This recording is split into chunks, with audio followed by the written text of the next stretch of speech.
സ്ഥാനം ഇന്ന് ആരാ അപഹരിച്ചിരിക്കുന്നത്? മൊബൈൽ ഫോൺ ആണ്. നമ്മൾ വിചാരിക്കും കൊച്ചിന്റെ ഫ്യൂച്ചർ ഇതൊക്കെ നല്ലതാ. ഭാര്യയും ഭർത്താവും തമ്മിൽ ന്യൂക്ലിയർ ഫാമിലിക്കകത്ത് നടക്കുന്ന തർക്കങ്ങളും പ്രശ്നങ്ങളും ഇന്നത്തെ കാലത്ത് മാനസികമായി ഒരുപാട് ദൗർബല്യങ്ങളുള്ള കുഞ്ഞുങ്ങളെയാണ് സൃഷ്ടിക്കുന്നതെന്ന് പലപ്പോഴും തിരിച്ചറിയണില്ല.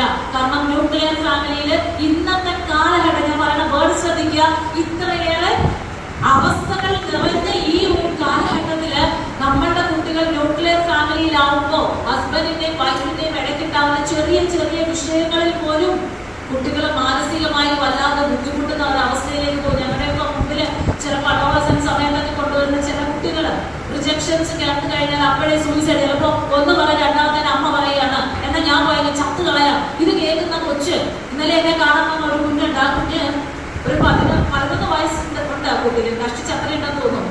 ഒന്ന് പറഞ്ഞ രണ്ടാമത്തിന് സ്വയം കഴുത്തിൽ പിടിച്ച് ഇങ്ങനെ നിൽക്കുക, ഞാനങ്ങ് ചത്തോളാം, എന്നെ കൊല്ലുന്ന് പറയും. 10 മിനിറ്റ് കഴിയുമ്പോൾ അയ്യോ എന്നെ കളയല്ലേ, എന്നെ കൊല്ലല്ലേ. എന്താണ് ആ കുട്ടിയുടെ അവസ്ഥയെന്ന് നിങ്ങളൊന്ന് ആലോചിച്ച് നോക്കിയേ.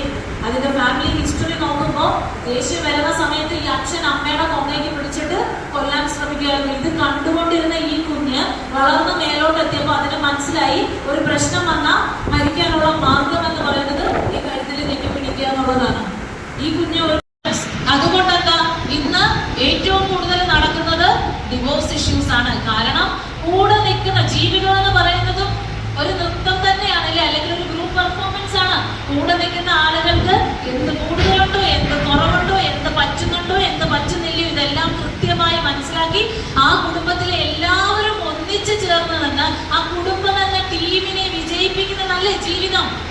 എന്നാൽ ഇന്നത്തെ കൊച്ചുങ്ങളെ ചെറുപ്പം മുതൽ ഇൻഡിവിജ്വൽ പെർഫോമൻസിലേക്ക് കൊണ്ടുവന്ന് ആ ഒരു ടുഗദർനെസ്സിനുള്ള സാഹചര്യങ്ങൾ കൂടെ നമ്മൾ കളഞ്ഞു വിളിക്കുകയാണ്.